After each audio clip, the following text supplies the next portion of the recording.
El dios de orejas de perro. Frank Belknap Long, Jr. Audiocuento editado por Juan Pablo Flores Montaño. Para Cuentos Extraños.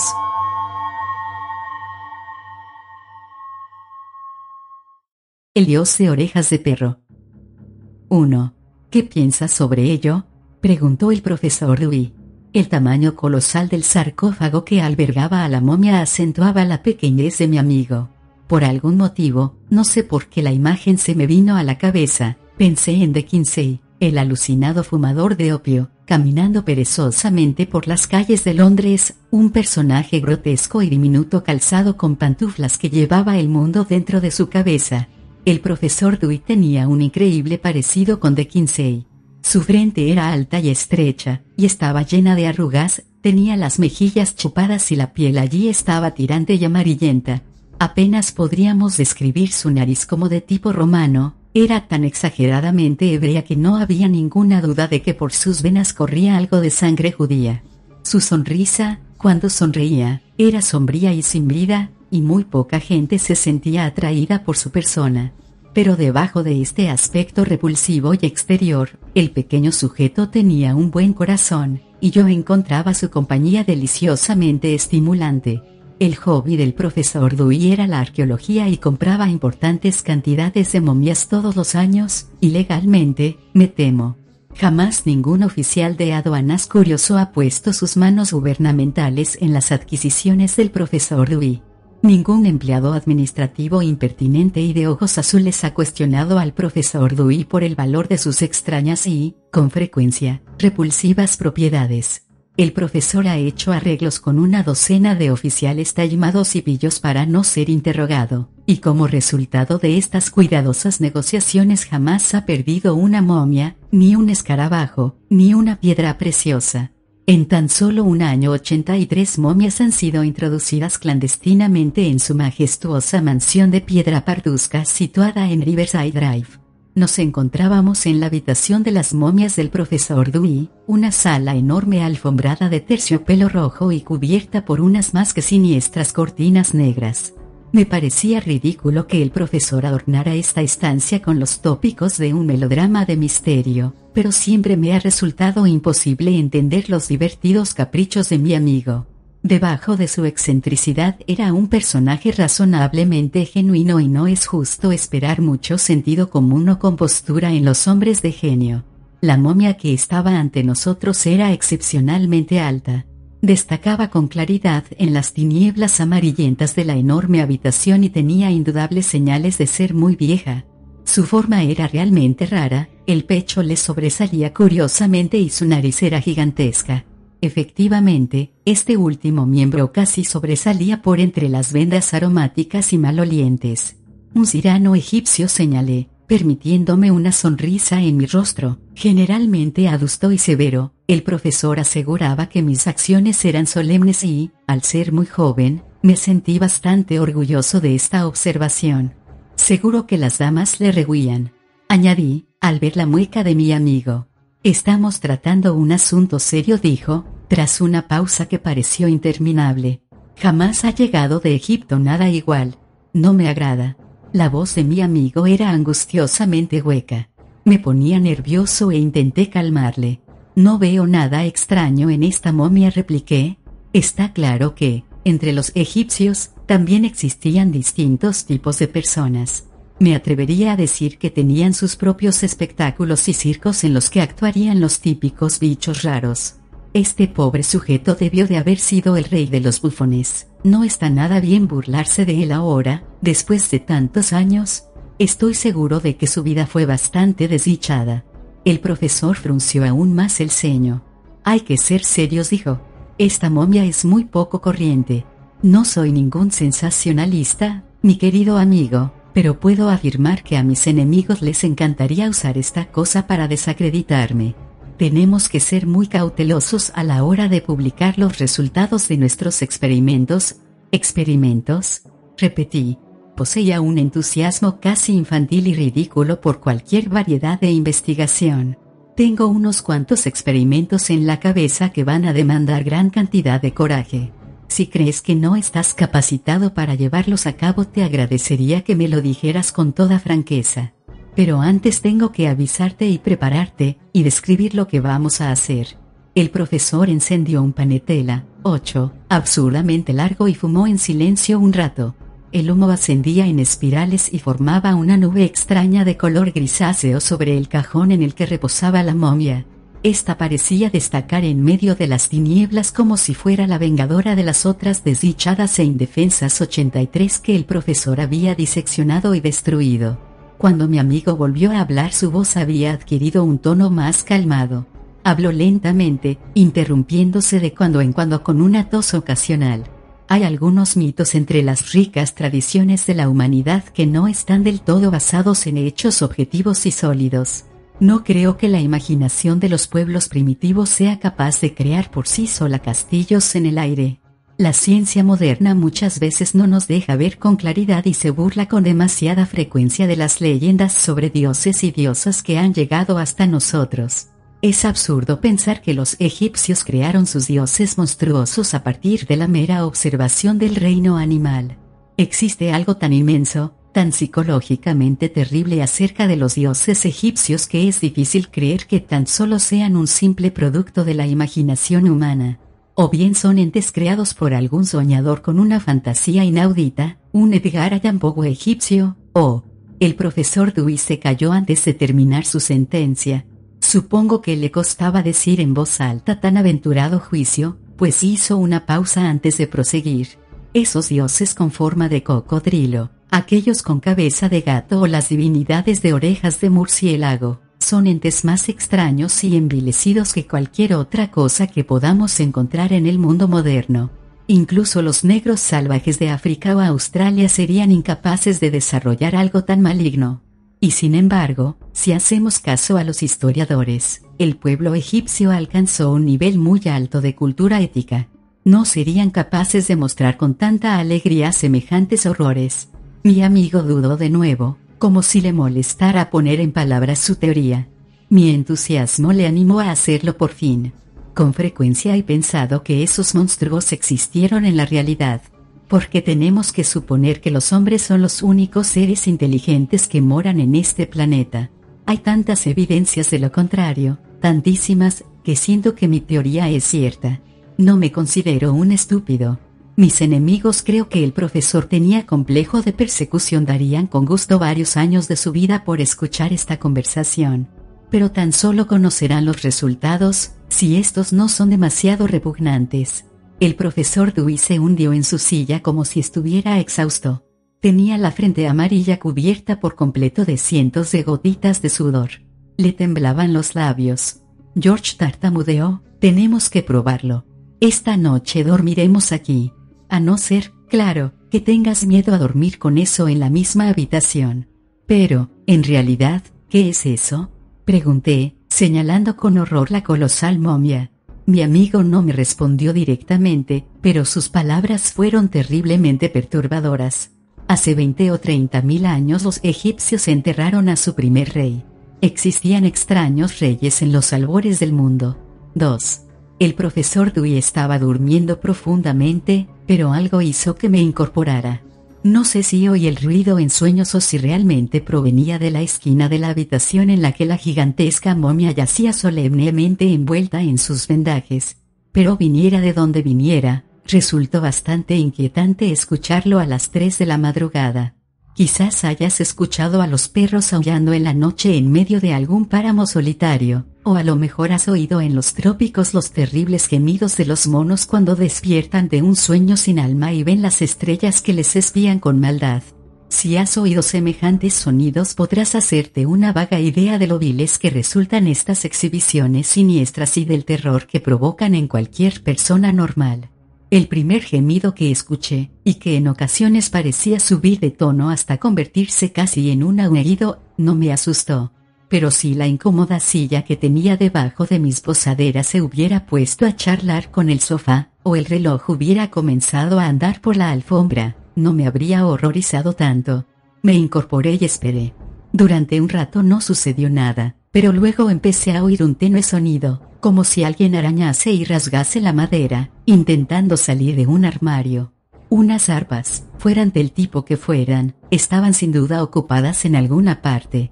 Ratas. Reflexioné, y me agarré desesperadamente a esa respuesta. Seguro que había ratas en un caserón en el que se llevaban a cabo unas prácticas impías y desagradables. En realidad el profesor puede considerarse afortunado de que las ratas le hagan el trabajo sucio, pensé. Gracias a ellas no necesita enterrar los desperdicios sobrantes.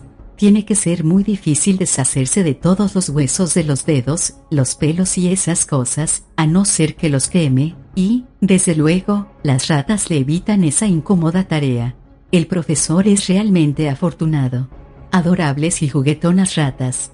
Luego me di cuenta de lo necias que eran mis deducciones y me pasé la mano por el rostro. Tenía la frente terriblemente caliente, estaba nervioso, enfebrecido. Seguramente me he dejado influir, pensé. No tenía que haber dormido jamás en esta fría habitación. Recordé que había estado estornudando y tosiendo toda la tarde anterior. La más pequeña sensación de fiebre me hacía delirar. En ese aspecto no he sido muy afortunado. Enrollé las mantas alrededor de mi cuello y me di la vuelta. Creo que me dormí, pero estoy convencido de que lo que vi después tenía una cierta trascendencia externa. Fue algo más que un simple sueño y, con total seguridad, algo más que una mera alucinación. Fue, creo, una serie completa de recuerdos que se proyectaron sobre la habitación. Cuando lo vi me hallaba sentado y oí que el reloj de fuera daba las 4. Una inmensidad blanca se desplegó delante de mí y me cegó por completo durante unos instantes. Era como una sucesión de luces sobre una pantalla plateada. La sustancia blanca cambiaba continuamente, menguando y engordando, mientras unas formas horribles y distorsionadas se movían en su superficie. Se trataba de figuras amorfas y al principio no pude distinguirlas con claridad. No eran del todo humanas. Parecían tener cuerpo de hombre, pero cabezas de animales. Cuando la visión, o como quieran llamarlo, se hizo más clara, vi que esas criaturas innombrables se habían unido en una sólida formación y que desfilaban con solemnidad delante de mí. Transportaban un objeto indescriptible que no hacían ningún esfuerzo por ocultar. Las figuras de los que desfilaban eran repulsivas, pero la forma de esa cosa larga y distorsionada resultaba infernal. Estaba cubierta de pelo, pero jamás había visto nada semejante bajo las estrellas. Tenía la cara hundida como la de un murciélago y unas enormes orejas de perro. Los colmillos amarillentos brillaban ominosos bajo aquella luz extraña y antinatural. La cosa estaba muerta y tenía las mejillas hundidas y vacías. Los portadores llevaban antorchas que movían de un lado a otro con alegría, como si estuvieran felices de que la cosa hubiera muerto. Yo sentía una extraña simpatía por ellos, pero los cielos saben cuán malvados eran. Las antorchas despedían una misteriosa luz azulada, incluso, pensé, un hedor satánico. Mientras miraba, otros nuevos se unían a la bamboleante y blasfema procesión, y ésta avanzaba poco a poco con mayor velocidad. Y entonces comenzaron el canto y las invocaciones, y los terribles himnos en honor a los muertos crecieron y resonaron por toda la habitación hasta que tuve que taparme los oídos con las manos para dejar de escuchar aquellos cantos antiguos y obscenos. Nuestro Señor de más allá de los cielos ha muerto, gemían. En lo más hondo de la tierra enterraremos a nuestro Rey. Durante largo tiempo nos ha gobernado, y horribles males ha hecho caer sobre nosotros, pero era nuestro Rey de más allá de los cielos y veneramos su memoria. Terrible era su negra lengua que escupía fuego, terrible fue cuántas doncellas devoró, terrible la sangre que bebió, pero era nuestro Rey.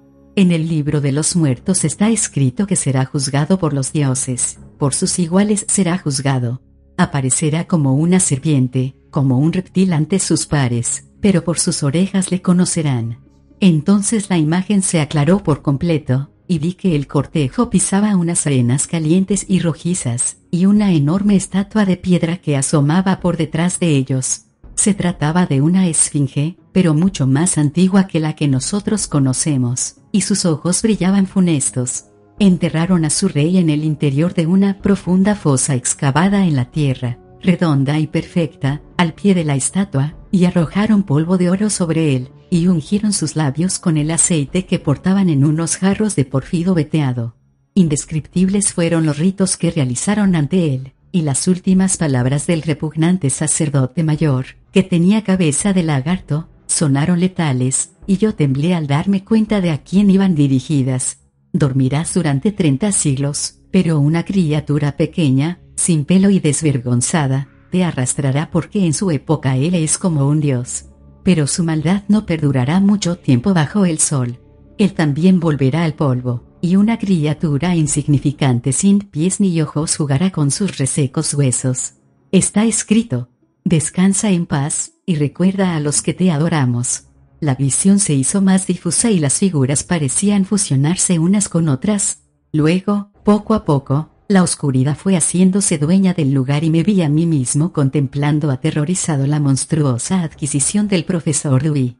Sobresalía apenas entre toda aquella oscuridad y parecía estar removiéndose y retorciéndose sobre sí misma. Miré fascinado mientras las vetustas vendas caían al suelo y dos largas manos rosa aparecían y se agitaban en el aire ceremoniosas y eclécticas. Las manos estaban descarnadas y cubiertas de un vello rojizo y suave. Intenté incorporarme, pero los ojos de la cosa me miraban con vileza y me ordenaban permanecer en silencio. Le enfadaba que cuestionara su supremacía espiritual. Tenía los ojos al descubierto, pero aquella nariz gigantesca y repugnante permaneció misericordiosamente oculta por varias capas de las casi desintegradas vendas. Resultaba espantoso ver los esfuerzos que hacía la cosa por liberarse. Se retorcía y contraía continuamente, y en su malignidad se asemejaba a un gran gusano rollizo que intentara escapar de un agujero excavado en la tierra. Lo que sucedió a continuación siempre quedará confuso en mi cerebro.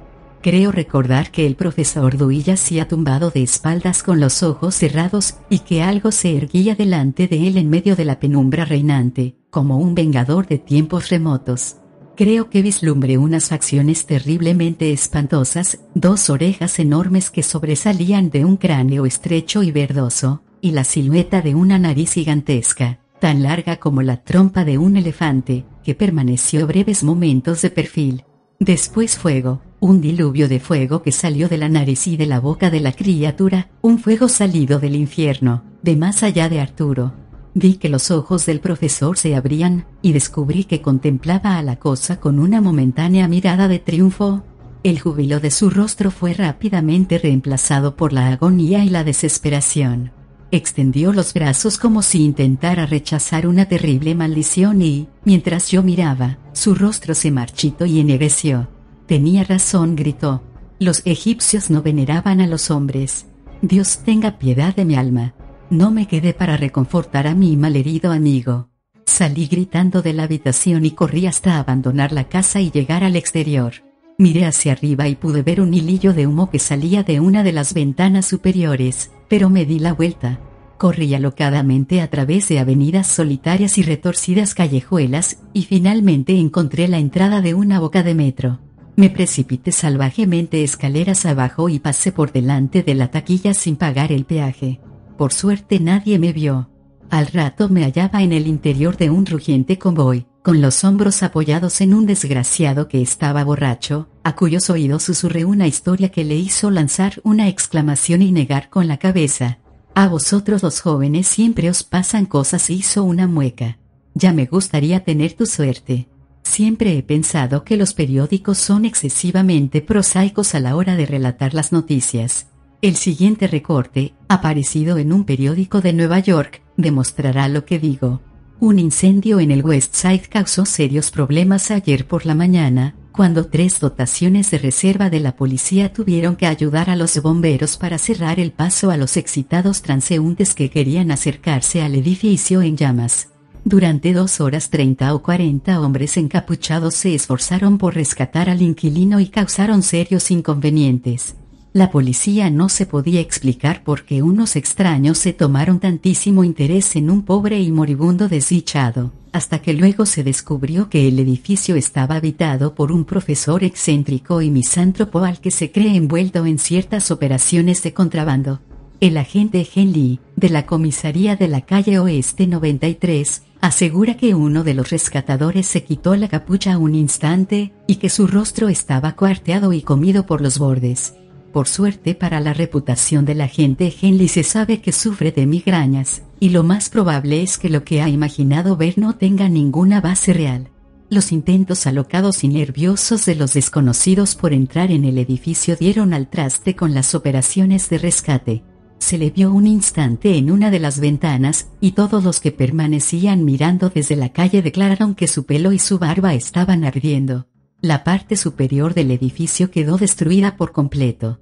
Se encontró una serie de huesos bastante curiosos diseminados por la habitación, incluyendo el esqueleto de un perro gigantesco.